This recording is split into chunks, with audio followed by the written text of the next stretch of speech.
Now back to the pistons. As I'm putting the rings on pistons, getting ready to put them in the bores, you saw me oil up the bores, and rings have already been gapped. This particular ring is a AP steel ring. Now this is our common ring package that we'll use especially on LS's, and actually it's a pretty common ring package that we use on just about everything. Now this is a AP steel top ring, 16th diameter.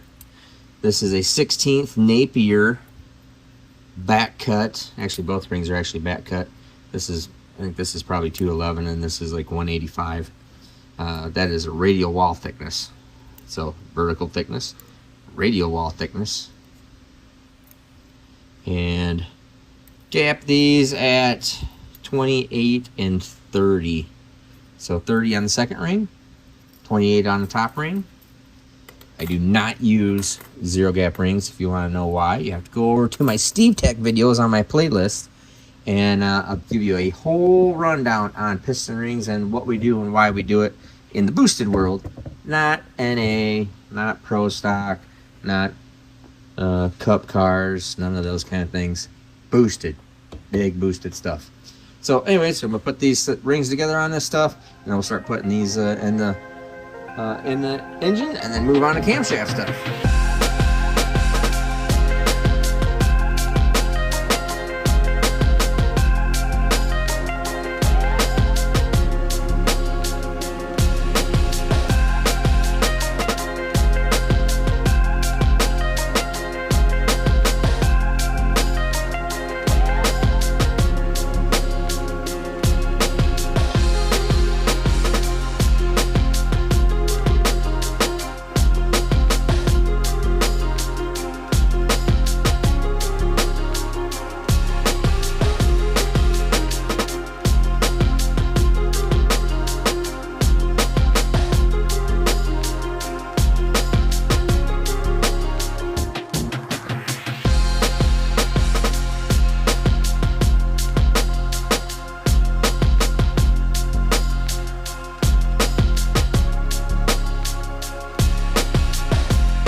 we got the head studs in and gaskets. A couple things I want you to take note of.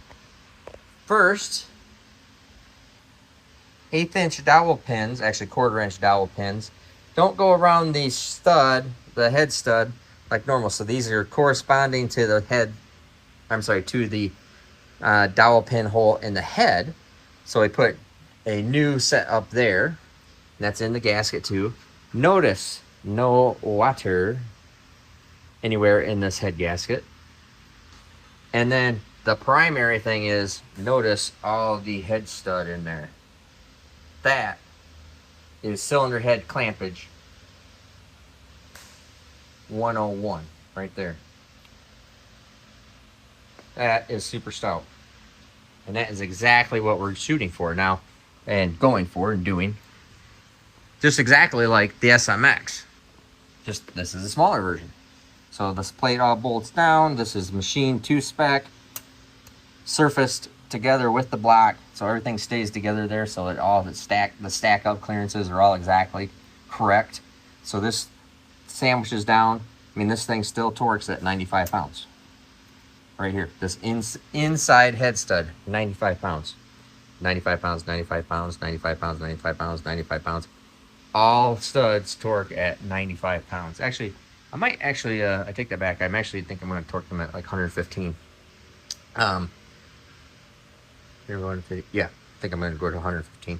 Anyways, you can see that is a significantly stronger, stouter deal.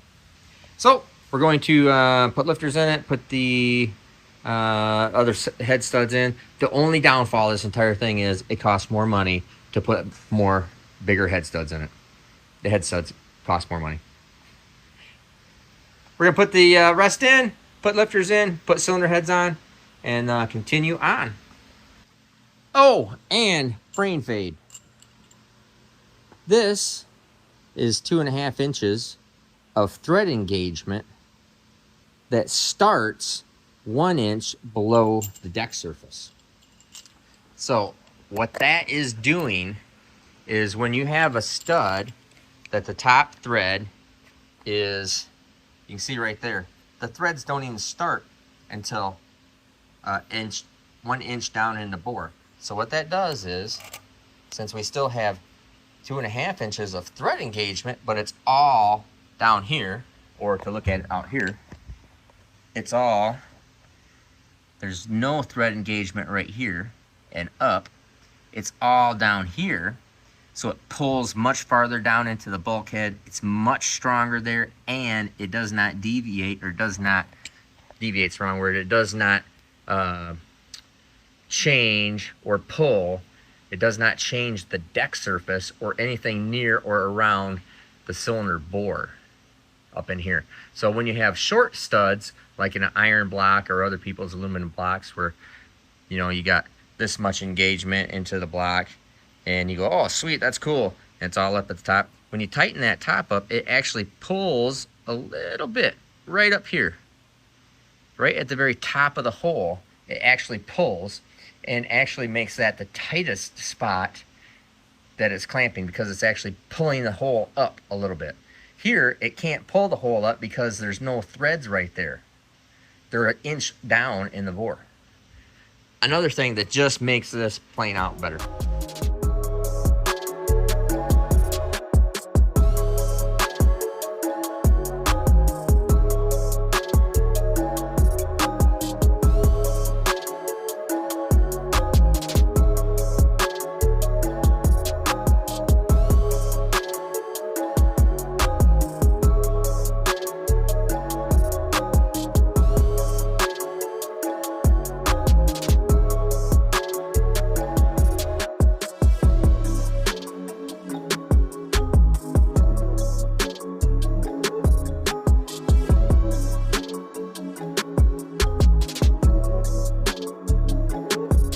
Now we're over here with the SML cylinder heads. I'll show you some things here. Joe's getting ready to assemble these things. You can see we have our titanium Victory valves, retainers, keeper combo. I do show before several times about this lash cap called a sewer lid lash cap keeper combo that locates and grabs the lash cap in there. So lash cap is captured by the keepers, so the lash cap can never come off. If you ever had a lash cap come off, it sucks. So lash cap keeper design, very nice setup. Show you how that goes in there like that. And it gives it much more area to ride on the valve, which is a benefit of the lash cap. These are a tool steel lash cap, but the problems with lash caps are if they ever rock too much, they tend to pop off. So these are captured by the keeper. Very neat. Now, cylinder head wise, these heads are obviously CNC ported because we do those here. These being that they're Jason Sachs, they are just polished up. This is for the Cowboy Up Nova. Insert picture here, Nate, of Cowboy Up Nova. You can see Cowboy Up Nova everywhere. For the Cowboy Up Nova drag and drive car. Very nice car. Water comes in here, runs along this whole channel. In this channel, it goes up by the spark plugs, by the exhaust port, up to the top of the cylinder head up in here. And these ports right through here transfers water there, then comes down to this inside plate right here. So this whole passage right inside through here is cooling. So cooling goes over, cooling comes out right there. So in, out, transfers all the way down, goes all the way over the top, back down to the bottom, and then out this hole here. So that's how the water works. Now you can see here too, as far as thickness. So this is 1.25 inches thick, would be the minimum thickness all the way through here. This is all the way to the top of the head, about 4 inches thick. This whole material here is about 4 inches thick. 4 inches thick. So there is no, in the cast cylinder head market, they're always talking about, oh, like 3/4 inch thick decks, which is great. Or maybe even 1 inch thick decks. This has a minimum of 1.25 inch thick billet.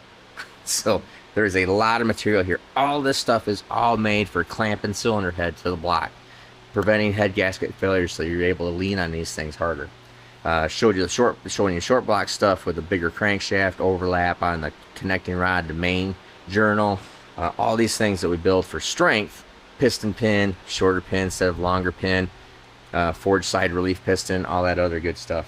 So anyways, we're going to, Joe's working on the springs right now, running across our little spring dyno over here, which we run all the springs across it. This gives us a full data on all the spring pressures through the whole range, so we make sure the springs are good, they're all matched, and then we can always come back to that data later. Cam Doctor here.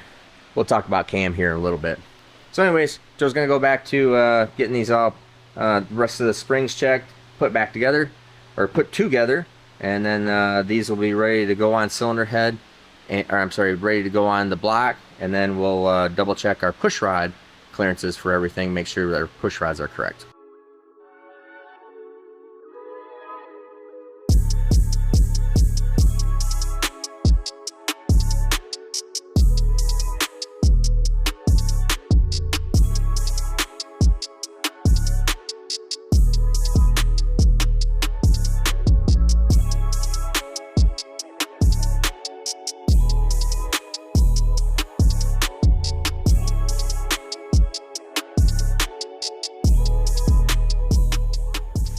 Alrighty, heads are just on. I don't have everything torqued because I do need to turn the washer size down, or the flange size down, on the 1/2 inch head nut. So that flange right there is just a little too big. It needs to be just slightly smaller. Let's see. Yes, needs to be slightly smaller. Whoop. Good thing the valve's not opening. There we go. Needs to be slightly smaller so I can get it in the hole. One nice thing also about these cylinder heads is there are no washers, because it has hat washers that are machined into, hardened hat washers machined into the head on all holes. So there's no reason to put any washers in anything, except number one stud right here. This one does not go down as far into the block because it comes right down and would actually intersect into the main oil galley. Just that one. The rest of them don't end up going into anywhere. So in fact, I gotta, it's either I don't remember, it's either that comes right down into here. Oh, it actually would come right down into this it comes right through here. It would actually come into the timing chain cover. So that's why it doesn't go any further. Sorry, not the main galley, but actually would intersect into the timing, because that's in a different spot than what it is in a stock LS. The entire head bolt pattern is different than what a stock LS is, once again. So anyways, I'm gonna come in the morning, button this thing up, and have this thing all done.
So to let you know exactly what I was doing right there is, so we've torqued the cylinder heads. I did go to 115, so all 6 of those bolts, 115 pounds. And I break, what I do is you get them all torqued, come back through, check them all. Then I do a retorque on them, which means that I break it loose a quarter of turn, and then go right back to the same torque setting on one bolt at a time, one stud at a time. You'll always, it's amazing, you'll always get 8 to maybe even a quarter turn more. Break it loose, go right back to torque. Then I thought, as a interesting test, because I have people make this comment that, oh my gosh, you're using a extension and it is screwing up your torque reading. No, it does not. And I'll just simply prove it to you. Now, the logic will tell you that since the torque is being applied down here, it makes the same amount of torque here regardless of where it stretches here. It measures here, stops here. It's not quite there, all the correct terminology, but it doesn't matter what's going on. If it twists here, it still sees the same torque down here as it sees up there, regardless if it twists or not.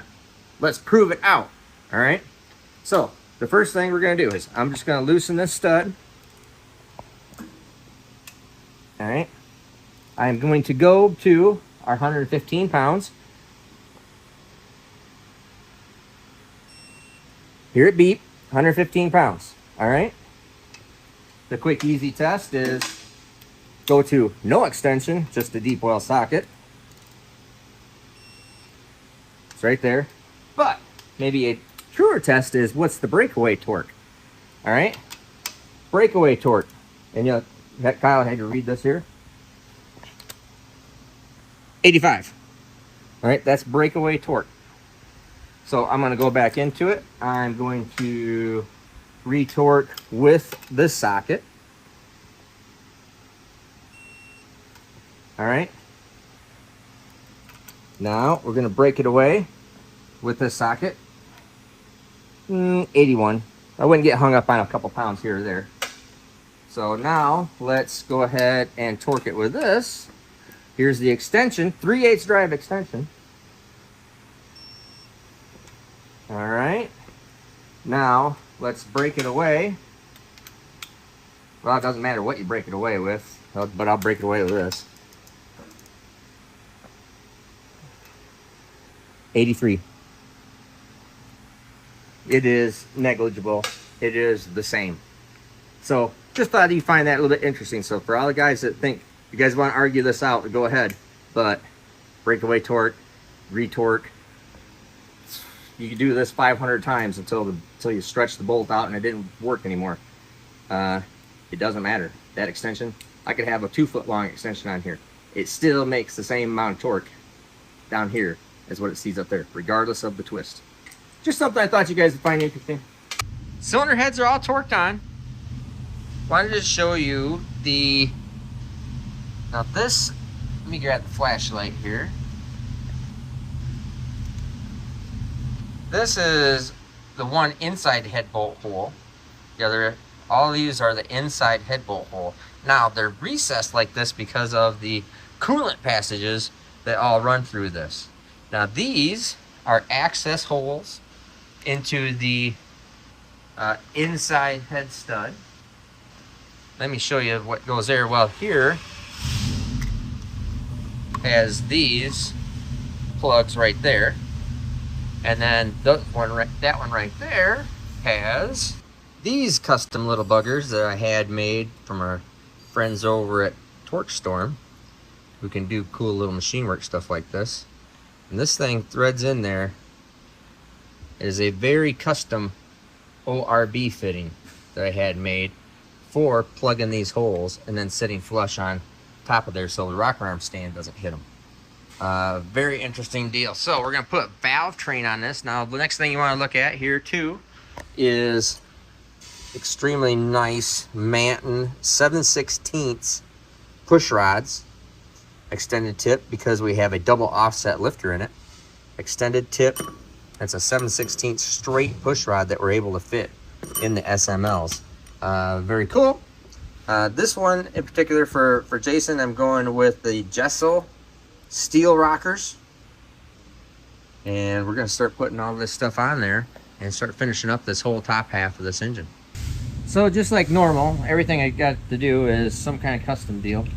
So I have to turn these inside head plugs that go right here. They go right there, and all 4 spots there. A little bit smaller because they just clip the valve spring. So again, things are just, you know, very custom, very customized, and you have to make the little things fit. So we're gonna go turn these on the lathe real quick and go from there.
All right, so I wanted to explain just a couple things, and I have to change something. First, the Cowboy Up. Cowboy Up is the name of Jason's car, so he calls it the Cowboy Up Nova. That's why that, and it is a super pretty car.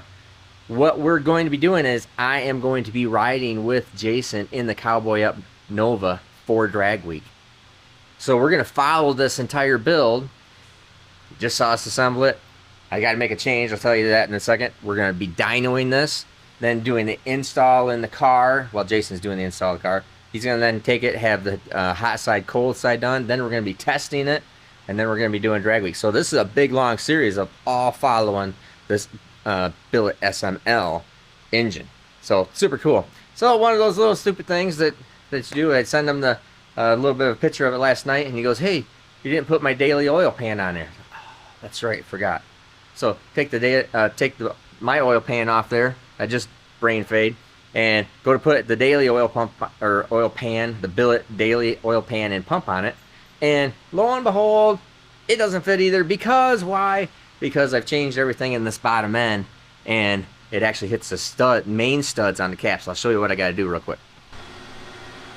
So the problem is, these are like little stock pockets for the normal LS stuff, but because of the way I have the caps and moved inbound the main studs and then done splades out here, the inbound studs hit right there.